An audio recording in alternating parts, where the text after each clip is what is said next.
원합니다. 오늘 우리 함께 나눌 말씀은 그 하나가 둘로라는 제목을 가지고 우리 열왕기상 3장부터 12장을 거쳐서 우리 솔로몬에 대한 그런 말씀을 좀 나누고자 합니다. 이제 이스라엘 백성들이 왕을 원했고 하나님이 왕을 세우려고 하신 것이 아니죠. 사람들이 왕을 원해서 왕을 세웠는데 이제 다윗 왕조가 시작되면서 다윗 왕이 죽고 솔로몬이 이제 등장을 합니다. 그래서 솔로몬이 통치를 하면서 이제 성전도 세우고 왕궁도 세우고 여러 가지 그 지혜로운 왕이 돼서 많은 업적들을 남겼지만 그런 어떤 한쪽 면에서는 많은 업적을 남겨서 굉장히 밝은 면이 있는가 반면 또 한쪽 뒷면을 보면 굉장히 어두운 면이 하나님께서 경고하셨던 그런 어두운 면이 있다는 것을 이제 우리가 볼 수 있습니다. 그래서 이 솔로몬에 대해서 그 하나였던 그래서 다윗 왕 때 하나의 나라가 만들어졌던 것이 이제 다시 둘로 나뉘어지는 그 모습을 오늘 18과에서 우리가 함께 보려고 합니다. 1번 문제를 보시면 열왕기서 기자는 솔로몬의 통치 업적 중에 어느 부분에 크게 관심을 기울이고 있습니까? 열왕기서 우리 이제 3장부터 한번 열왕기상 3장을 펼치셔서 좀 보시면서 우리가 함께 말씀을 나누겠습니다.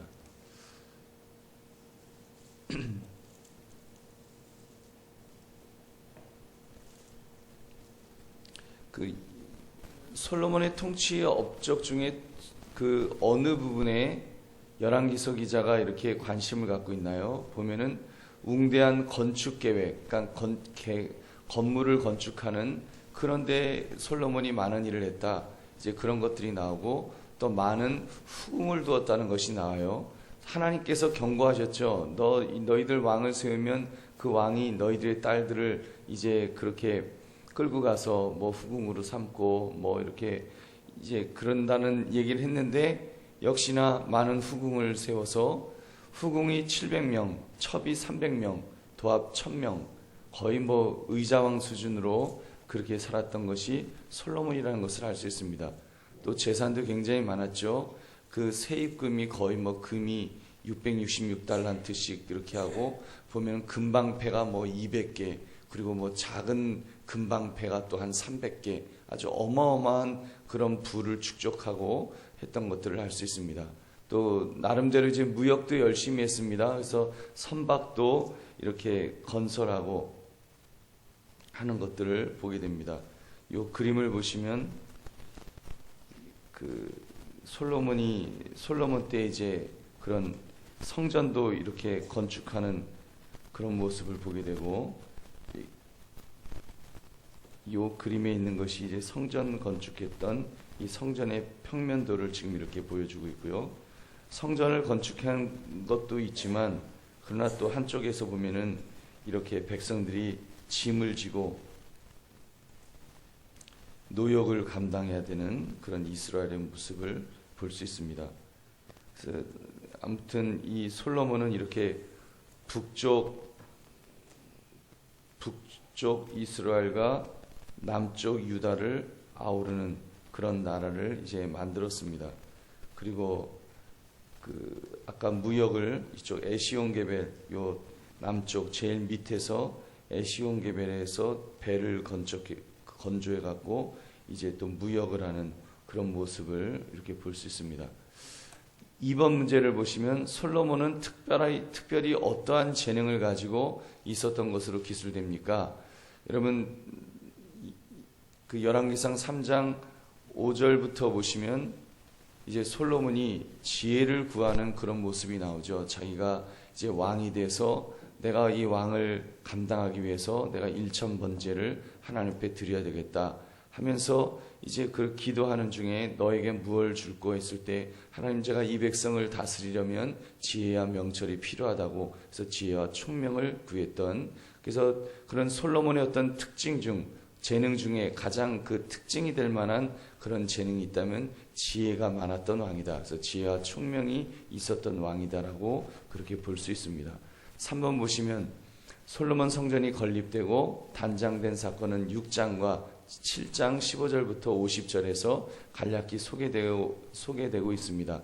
성경 구절들과 성경 사전을 이용해서 이 성전 건물이 어떤 건물로 지어졌었던가를 이제 말해보라 그랬어요.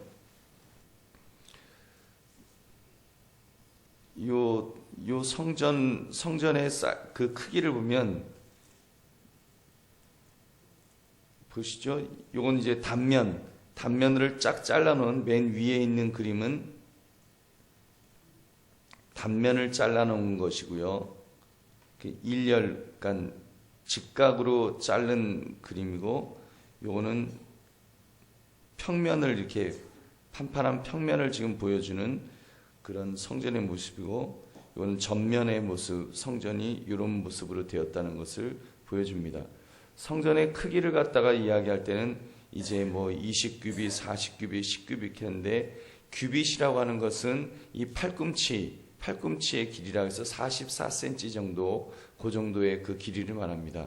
그래서 이제 계산을 하니까 전체 길이가 한 27m 정도가 되고, 그리고 폭이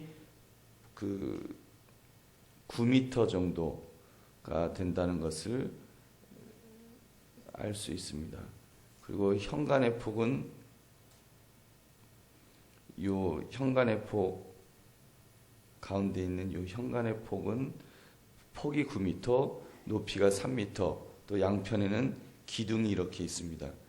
이 기둥이 앞에 이 전면도에서 보시면 여기 기둥이 노랗게 두 개가 이렇게 있는데, 이런 기둥, 성전이 이제 이런 모양으로 되어 있다는 거. 그렇게 그러니까 전체적으로 보면은 그렇게 큰 건물은 아니었습니다. 한 27m, 9m, 그러면 우리 교회 정도 되는 크기인가요? 제가 정확한 우리 교회 크기를 모르겠는데, 하여튼 그 정도의 이제 그 모습을 볼 수가 있고요.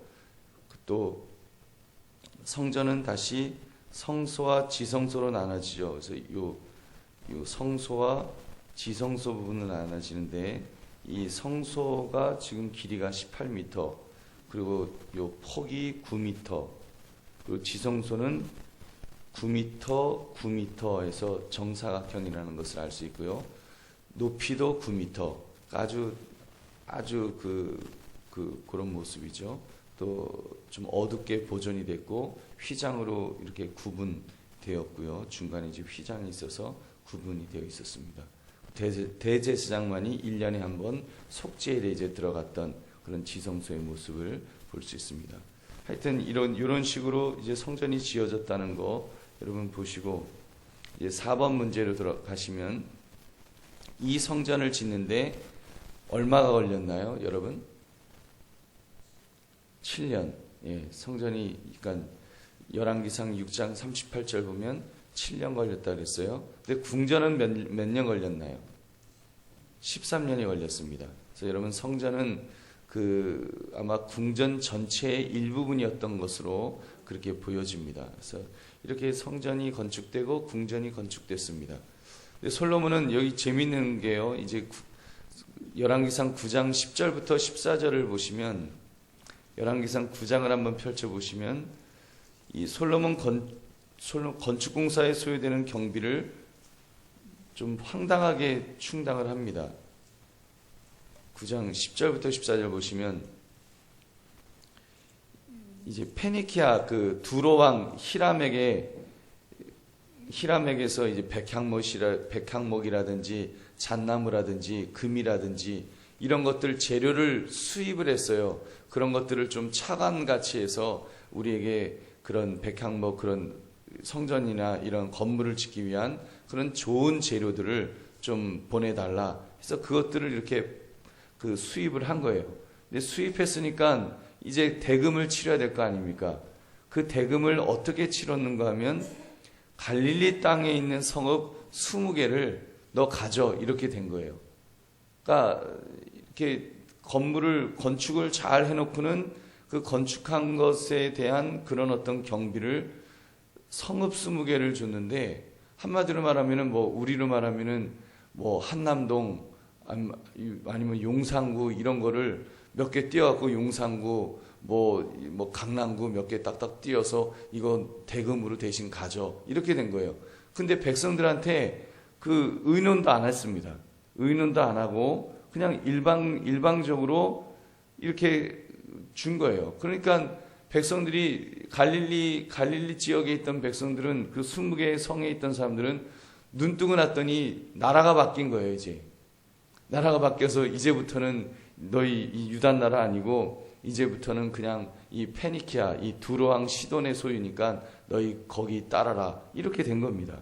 그런 식으로 또 두로왕 시돈은 시돈대로 또 아이 멀리 있는 그 성읍 그 가져봤자 그 뭐하냐, 좀 이렇게 좀 입이 나오고, 하여튼 솔로몬은 그런 식으로 이제 경비를 충당을 합니다. 그러니까 굉장히 어떻게 보면 일방통행이에요. 그냥 한쪽 방향으로 자기 멋대로 이제 하는 그런 모습을 보게 됩니다. 6번을 보시면 열왕기상 8장 22절부터 53절은 솔로몬이 성전 봉헌식 때 드렸던 기도를 소개하고 있습니다. 성전을 이렇게 해서 잘 지었어요. 나름대로 이제 멋있게 이제 지었는데, 그렇게 지어놓고 나서는 이제 솔로몬이 의문을 제기하는 거예요. 27절부터 8장 27절부터 30절까지의 내용을 보시면, 지어놓고는 이제 자기가 말합니다. 한번 여러분 열왕기상 8장 27절부터 30절까지 우리 한 절씩 한번 교독하겠습니다. 제가 열왕기상 8장 27절을 읽겠습니다. 하나님이 참으로 땅에 거하시리이까 하늘과 하늘들의 하늘이라도 주를 용납하지 못하겠거늘 하물며 내가 건축한 이 성전이오리까.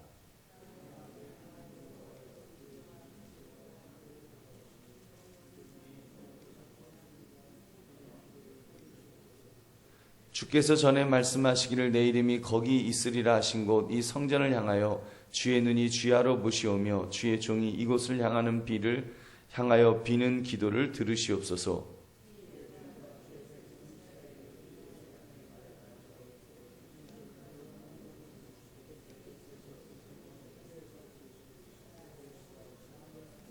네, 이렇게 이제 이런 기도를 이렇게 해요. 그리고는 이제 뒤에 나오는 구체적인 31절부터 53절의 내용은 이제 구체적인 그런 내용이 나오는 겁니다. 어떠한 때 이제 예를 들면 우리가 가뭄이 들었을 때 하나님 기도를 들어주세요. 기근이나 온역이 있을 때, 또 적으로부터 포위를 당했을 때, 질병이 있을 때, 또 전쟁에서 승리하기 위해서 포로 생활을 할 때 하나님 우리의 기도를 들어주세요 하면서 이렇게 이제 기도하는 그 모습을 우리가 알 수 있습니다. 아무튼 성전을 이렇게 멋있게 지어 놓았지만 마음에 하나님을 이곳에 담을 수가 있는가? 이 땅으로도 하나님을 모실 수가 없는데 하물며 이 작은 성전 안에 하나님을 어떻게 모실 수가 있는가 하면서 그 기도하는 모습을 보게 됩니다. 7번 보시면 이제 그러면서 이제 나라를 점점 개편하기 시작합니다. 솔로몬은 이전의 지파 동맹이 남겨놓았던 잔재당 4장 7절을 보시면 옛 지파 동맹의 잔재를 이제 없애는 것을 볼 수 있습니다. 그리고는 행정구역 단위로 이제 재편성을 합니다. 그래서 북쪽 지역에는 12명의 관장을 12명이 관장하도록 하고, 유다 지역에는 1명만이 이제 관장을 합니다. 그래서 이렇게 12지파, 그러니까 이스라엘은 12지파로 이루어진 나라인데 그 나라를 통치함에 있어서 뭔가 좀 차별이 좀 있는 것 같아요. 그래서 4장 7절에 보시면은 솔로몬이 또 이 온 이스라엘의 12지방 관장을 두매 그 사람들이 왕과 왕실을 위하여 양식을 공급하되 각기 1년에 한 달씩 양식을 공급하였으며, 그래서 10지파 북쪽 이스라엘은 12 그런 관장을 둬갖고 그렇게 이제 그 1년에 한 달씩 양식을 공급하도록 그렇게 만드는 것을 보게 됩니다. 근데 유다 지역에는 한 명만 하죠. 4장 19절에 보시면 아모리 사람의 왕 시온과 바산 왕 옥의 나라 길르앗 땅에는 우리의 아들 게벨이니 그 땅에서는 그 한 사람만 지방 관장이 되었더라. 그래서 유다 지방에는 한 사람만 이제 그 관장을 두고서 그 12관장들에게 부과된 특별한 임무는 한 달씩 양식을 조달하는, 그래서 이제 왕실에 이제 음식을 조달하는 일을 하게 만들었습니다. 8번 다음의 구절들은 솔로몬 치하의 백성들이 어떤 생활을 했다고 언급하고 있습니까? 그 보시면요, 비를 먼저 보시면 4장 20절, 25절, 9장 22절 같은 데 보시면 그 이스라엘 백성이 그 바닷가에 모래같이 많았다, 먹고 마시며 즐거워했다, 이제 그런 어떤 긍정적인 측면을 이렇게 이야기하고 있습니다. 그러나 동시에 또 이스라엘 백성들의 그런 어두운 측면이 있는데 4장 6절에 보시면 노동 감독관이 세워져요. 그리고 5장 13절에 보시면 역군을 불러일으켰다. 일꾼들을, 노역할 수 있는 일꾼들을 이제 막 세우고, 그래서 이스라엘 백성들이 결국은 그런 왕의 통치 아래, 솔로몬의 통치 아래서 엄청난 노동을 해야 되는, 노역을 해야 되는, 또 많은 그 세금을 바쳐야 되고 하는 것들을 이제 보게 됩니다. 그래서 이스라엘 백성들이 삶이 고단해진 거예요. 우리가 오늘 읽었던 말씀에도 이제 뒤를 돌아보니까 이스라엘 백성들이 솔로몬 때 행복하지 않았던 거예요. 너무 솔로몬 왕이 너무 노동을 많이 시켜서 우리가 너무 힘들었다 하는 것들을 이제 여러분 우리가 읽었던 말씀 속에서 우리가 보았습니다. 9번 문제를 보시면 11장, 열왕기상 11장 1절부터 25절은 솔로몬 통치의 이제 어두운 면을 보여주고 있습니다. 그의 어떠한 태도가 하나님 보시기에도 못마땅했어요. 11장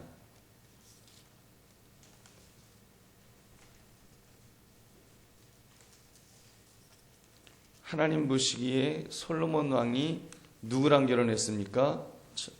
바로의 딸, 애굽의 공주 바로의 딸과 결혼을 했죠.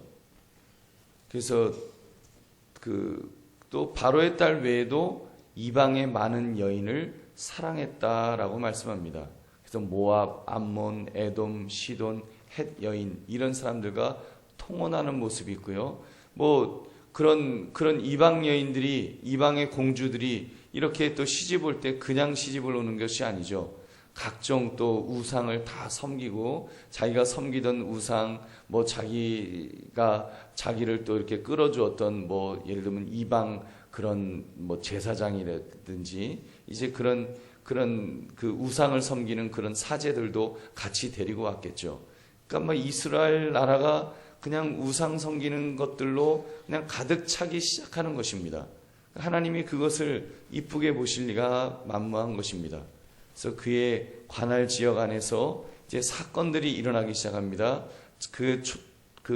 그러니까 솔로몬이 초창기에 젊었을 때 통치할 때는 나라를 잘 통치했어요. 왜냐하면 아버지 다윗 왕이 이미 기반을 다 다져놓았기 때문에 아주 튼튼하게 나라를 잘 다스렸지만, 그러나 그의 후반부로 가면 이제 부인과 첩과 이런 것들을 1000명이나 두는, 그리고 통혼하고 이런 우상을 섬기고 하는 이런 일들이 계속되니까 이제는 반역이 일어나기 시작하는 겁니다.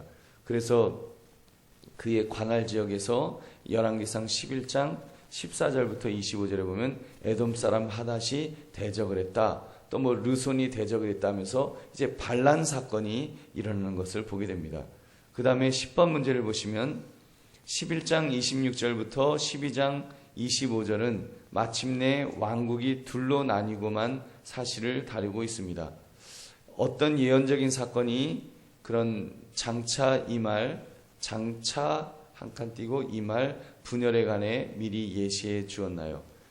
열왕기상 11장 26절부터 40절 보시면 이제 아이야 선지자가 나타나갖고 이제 여로보암이라는 사람에게 새 의복을 찢어서 12조각으로 쫙쫙 찢어요. 옷을 새 양복 하나를 쫙쫙 찢어가지고 이제 그 10조가리의 그 옷을 여로보암이라고 하는 아주 똑똑한 젊은이에게 줍니다. 그러면서 하는 말이 하나님께서 이 이스라엘 나라를 다시 다 쪼개셔갖고 10지파를 너에게 주시겠다고 그렇게 말씀하셨다 하면서 예언의 말씀을 전해줍니다. 그래서 여로보암이 이제 이스라엘 나라 북쪽 이스라엘의 이쪽 그 북쪽 위쪽이죠. 이 북쪽 이스라엘을 다스리는 이제 나라를 세우게 되고 남쪽은 유다 지파만 이제 남게 되는 그런 일을 이제 그 예언하고 있습니다. 그것을 초래케 한 마지막 불씨는 어떤 것이었는가 하면 우리가 읽었던 오늘 본문의 말씀 바로 그 내용인 것입니다. 솔로몬이 이제 죽어요. 솔로몬이 죽고 그 아들 르호보암이 왕이 되었는데 이스라엘 백성들이 그동안은 뭐 이제 왕이 이제 솔로몬 왕이셨으니까 뭐 감히 말도 못하고 힘들어 죽겠는데 너무 고통스럽고 너무 힘든데 말도 못하고 있다가 이제 아들이 왕이 됐으니까 이제 아들한테 와서 부탁을 합니다. 왕이요, 우린 너무 힘들었습니다 그동안. 그러니까 이제는 좀 우리 그 짐을 조금 줄여주시면 안 되겠습니까? 이렇게 부탁을 해요. 그럼 르호보암이 그 이제 처음 이제 통치를 하는 거니까 이렇게 좀 통치를 뭔가 덕스럽게 이렇게 해야 되는데 이제 르호보암이 그 이야기를 듣고는 의논을 하는데 좀 연세가 많으신 지혜로운 그런 신하들과 함께 의논을 했으면 참 좋았겠는데 자기처럼 이제 젊은 그런 혈기 있는 그런 젊은이들과 이제 의논을 합니다. 근데 뭐 젊은이들이 뭐 철없는 젊은이들이 가진 건 힘밖에 없으니까 왕이요, 그 백성들이 그렇게 말한다고 그거 한번 들어주기 시작하면 그 계속 이제 골치 아파집니다. 가진 거 힘밖에 없는데 뭐합니까? 콱 누르세요. 그 아버지 솔로몬 때보다 더 왕은 생각해 보세요. 왕이요, 솔로몬 왕은 그 얼마나 연세도 많으시고 힘이 없었습니까? 지금 르호보암 왕이시여, 당신은 젊어서 힘도 있고 그런데 저 백성들 그냥 확 눌러버리면 됩니다. 이렇게 한 겁니다. 그래서 이제 그냥 너희들 까불지 마라 이렇게 하는 바람에 이스라엘 백성들의 마음이 다 떠나간 거예요. 그래서 10지파 북쪽에 있던 이 지파들이 우리가 그러면 뭐 괜히 저 르호보암 왕을 우리가 섬길 일이 뭐가 있냐, 뭐 솔로몬 왕까지는 몰라도 우리 르호보암을 못 섬기겠다, 우리의 왕을 우리 세우자 하게 된 것이 이제 오늘 읽었던 이 본문 말씀의 내용인 것입니다. 그래서 이제 12장 열왕기상 12장 25절부터 33절에서 열왕기서 기자는 북쪽 이스라엘은 여로보암이 이제 나라를 세우는 것을 이제 보게 되죠. 그래서 여로보암은 북쪽 이스라엘. 여러분 이름이 조금 비슷해서 약간 헛갈릴 수가 있는데 솔로몬의 아들의 이름은 누구라고요? 르호보암. 르호보암이 다스린 나라는 어느 쪽이에요? 남쪽에 있는 유다 지파를 다스리게 되었고 또 여로보암이라고 있어요. 르호보암이 아니라 여로보암은 왕족이 아니에요. 여로보암은 그냥 똑똑한 젊은인데 하나님께서 여로보암을 세우셔서 북쪽 이스라엘, 그래서 10지파를 다스리도록 그렇게 하셨다는 것입니다. 그래서 여로보암이 북쪽, 이제 그 이후로 분열 왕국이라 그러죠.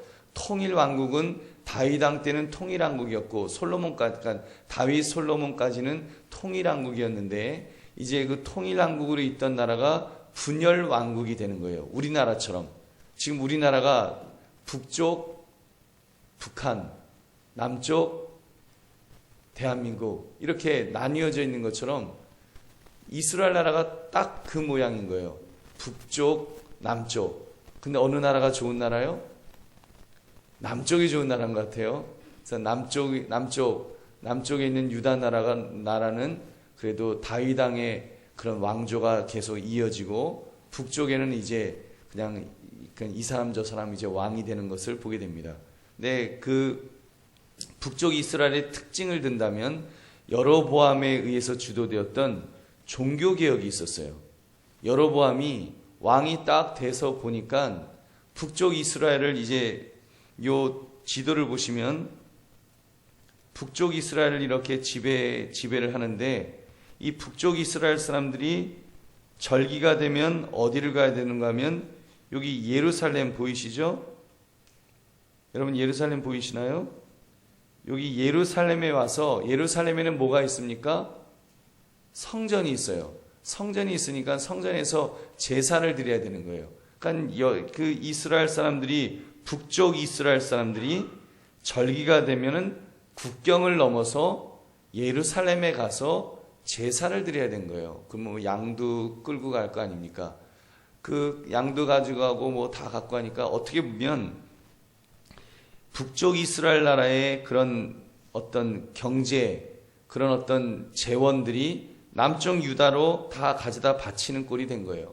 그리고 여로보암이 가만 생각하니까 저거 그냥 두면 안 되겠다. 그럼 뭐 우리 열지파들은 열심히 양 키워다가 그거 북쪽 이스라엘에 있는 예루살렘에 그거 다 가져다 바치고 그러다 보면 이제 백성들의 마음이 이제 남쪽 나라로 다 가겠다. 아, 우리 이렇게 힘들게 이 국경 넘느라고 얼마나 힘드냐. 우리 그냥 옛날에 솔로몬 왕 때 다윗 왕 때가 더 좋았다. 다시 통일왕국이 됐으면 좋겠다. 그러면 이제 여로보암은 그 왕권이 흔들리는 겁니다. 그러니까 우리 뭐 다른 것으로 우리가 그냥 자립할 수 있는 것이 아니라 우리 종교적으로도 자립을 하자. 그렇게 해서 한 것이 금송아지를 만들었어요. 금송아지 2개를 만들어서 하나는 베델에, 하나는 단에. 그래서 요쪽 남쪽에 여기 하나, 끝쪽 2개를 딱 만들어 놓고 이제는 그 예루살렘까지 갈 필요 없다. 우리 여기에서 이곳에 우리의 성전이 있으니까 우리 이 성전에서 우리 제사를 드리면 된다 하면서 금송아지를 만들어 갖고 베델과 단에 두었습니다. 그리고는 원래 그 제사 지내는 것은 그 레위 지파의 자손들만이 제사장이 될 수 있는데 지금 레위 지파가 없는 거예요. 10지파만 자기들 이 위쪽에서 이렇게 딱 있으니까 그냥 레위 지파가 아닌 보통 백성으로 제사장을 삼았습니다. 그래서 너 제사장 되고 싶어? 알았어. 너 제사장 시켜줄게. 무자격 제사장들을 이제 만든 것입니다. 그리고 절기도 바꿨어요. 절기도 가만 보니까 남쪽 유다랑 똑같이 할 필요 없지. 그리고는 절기도 자기들 멋대로 한 달 일찍 이렇게 또 절기도 바꾸는, 그렇게 이제 하나님을 섬기는 것들을 아주 자기 멋대로 인위적으로 하는 그런 죄악을 저질렀던 것입니다. 결국 이러한 개혁이 유다에 사는 자들에게는 고통을 안겨다 주었겠죠. 이제 그 정체성이 혼란이 왔을 거예요. 예루살렘에 와서 제사를 지내야 되는데 이게 뭐냐, 뭐 북쪽 이스라엘 보니까 단에서도 베델에서도 그렇게 뭐 금송아지 만들어 놓고 하나님 섬기고 또 날짜도 요즘은 바빠, 추수 때인데 절기 지키기 바빠, 그러면 한 달 늦게 하자, 뭐 한 달 일찍 하자. 저 시간도 막 자기 멋대로 바꾸는 거예요. 자기 멋대로 하는 그런 모습을 보니까 이제 굉장히 그런 정치성의 혼란도 왔을 거고, 또 경제적으로도 그동안은 그 10지파의 사람들이 양을 가져다가 다 이제 예루살렘에 와서 잡고 하면서 이제 경제가 돌았는데 이제는 관광객이 안 오는 거예요. 한마디로 와서 이 돈을 써야 되는 그 소위 말하는 순례자들이 있어야 되는데 순례자들이 없는 거예요. 유다는 유다대로 이제 고통을 이제 갖게 되었을 것입니다. 아무튼 그렇게 해서 이제 남쪽과 북쪽이 그렇게 나뉘어졌습니다. 12번을 보시면 유대인들은 솔로몬 성전과 헤롯 대왕이 세운 성전을 매우 소중히 여겼습니다. 그렇게 솔로몬이 얼마나 그 애지중지하면서 그런 성전을 짓고 또 거기서 제사를 지내고 또 그것도 보기 싫다고 북쪽 이스라엘에서는 또 그렇게 성전을 또 자기들 나름대로의 성전을 만들고 막 그랬어요. 여러분, 그런데 예수님은 그 성전을 어떻게 보셨을까요? 예수님은 그렇게 금으로 만든 그런 성전을 굉장히 귀하다라고 그렇게 말씀하셨을까요? 요한복음 2장 13절부터 22절에 보면 예수님은 그 성전에 예수님께서 가셨더니 그 성전이 이제 완전히 더럽혀진 거예요. 더럽혀져서 그 성전에서 그냥 장사꾼들이 거기서 그냥 양을 팔고 돈을 바꾸고 하는데 그것도 막 폭리를 취하고 하는 그런 모습을 보니까 예수님이 너무 화가 나신 거예요. 그래서 그 성전을 그냥 막 그 상들을 다 엎으시면서 이제 성전을 깨끗하게 하셨던 그 모습을 보게 됩니다. 그때 예수님께서 성전과 그 관계를, 예수님은 그 성전을 보신 것이 아니라 그 성전과 예수님의 관계를 보신 거예요. 내가 바로 이제 성전이라는 것을 이 아버지의 집이다 하시면서 예수님 말씀하시는 것이, 여러분 요한복음 2장 13절부터 22절까지를 보시면 여러분 알 수 있습니다. 그래서 예수님께서 내 아버지의 집으로 장사하는 집을 만들지 마라. 그리고 내가 이 성전을 헐어라. 내가 사흘 동안에 다시 이것을 세우리라. 그래서 예수님과 성전을 동일시하시는 거예요. 예수님이 말씀하신 성전은 그 성전이 아니죠. 건물로서의 성전이 아니라 예수님 자신을, 예수님께서 십자가에서 죽으셨다가 사흘 만에 이제 부활하실 것을 말씀하신다라고 그렇게 말씀하고 있습니다. 그의 메시지는 청중들에게 어떤 반응을 일으켰습니까?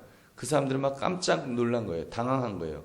아니, 이 성전은 그 이스라엘 백성들의 어떤 종교 공동체의 중심지가 되는데 예수님께서 막 그것을 내가 성전인 것처럼 그렇게 말씀하시니까 굉장히 당황하고 하는 것들을 보게 됩니다. 여러분, 아무튼 오늘 공부한 것을 가지고서 여러분 13번의 문제를 한번 생각해 보시기 바랍니다. 다윗은 이스라엘 영토를 크게 넓혔고 솔로몬은 화려한 건축물들을 세웠습니다. 그러나 국가가 크게 부강해지는가 했더니 한편으로는 서서히 기울어지기 시작했습니다. 이 사실을 어떻게 설명할 수 있을까요? 또한 이 사실은 오늘 우리 시대에 어떤 교훈을 던져주고 있습니까? 여러분, 솔로몬의 특징이 지혜와 총명이 있는 사람이라 그랬어요. 처음에는 지혜와 총명이 있었던 것은 분명한 것 같습니다. 그런데 점점 지나면서 그가 어떤 외형에 치중하게 되고, 뭐 겉모습으로 번드르한 것들을 이제 치중하게 되고, 또 자기의 그런 어떤 쾌락을 쫓고 하는 그런 모습을 이렇게 보게 됩니다. 여러분, 그런 모습과 오늘 이 시대에 우리 한국교회의 모습을 여러분 한번 비교해 보시고, 또 우리 자신들도 한번 이렇게 생각해 볼 그런 문제라고 생각합니다. 여러분, 무엇이 정말 하나님이 기뻐하실 그런 모습인지, 무엇이 교회인지, 여러분 물론 성전과 교회는 분명히 달라요. 그런 솔로몬 시대 때의 성전과 오늘날 우리들이 예배드리는 예배당은 또 물론 다르죠. 여러분, 그런데 그런 성전조차도 우리 예수님은 그 성전의 그 건물이 중요한 것이 아니고 오히려 예수님은 예수님이 성전이라고 말씀하시는 그런 모습을 보게 됩니다. 그렇다면 여러분, 우리가 정말 가치 있게 여겨야 될 것이 무엇인가를 우리는 분명히 고민하고 생각해 봐야 됩니다. 무엇이 교회인가? 무엇을 우리가 가치 있는 것으로 여겨야 되는가? 우리가 분명히 고민해야 될 부분입니다. 여러분, 교회의 건물은 건물입니다. 이것은 예배당이지 여러분 이것이 성전이 될 수가 없어요. 여러분, 하나님이 계신 곳이 성전이에요. 또 신약에 와서 성전은 우리 몸이 하나님이 성령이 거하시는 거룩한 성전이라고 그렇게 말씀합니다. 여러분, 우리 한 사람 한 사람들이 삶이 어떻게 살아가느냐, 정말 교회의 성도들이 어떻게 살아가느냐, 어떻게 거룩하게 살아가느냐, 그것이 중요한 것이지, 정말 어떻게 신앙생활하고 어떻게 세상 속에서 살아가느냐, 이것이 중요한 것이지, 여러분 막 건물 이런 것들이 물론 건물이 필요해요. 그 성도들이 모여서 예배드리기 위해서 건물이 필요한 것은 맞습니다. 그러나 그것에 목숨을 걸면은 안 되겠죠.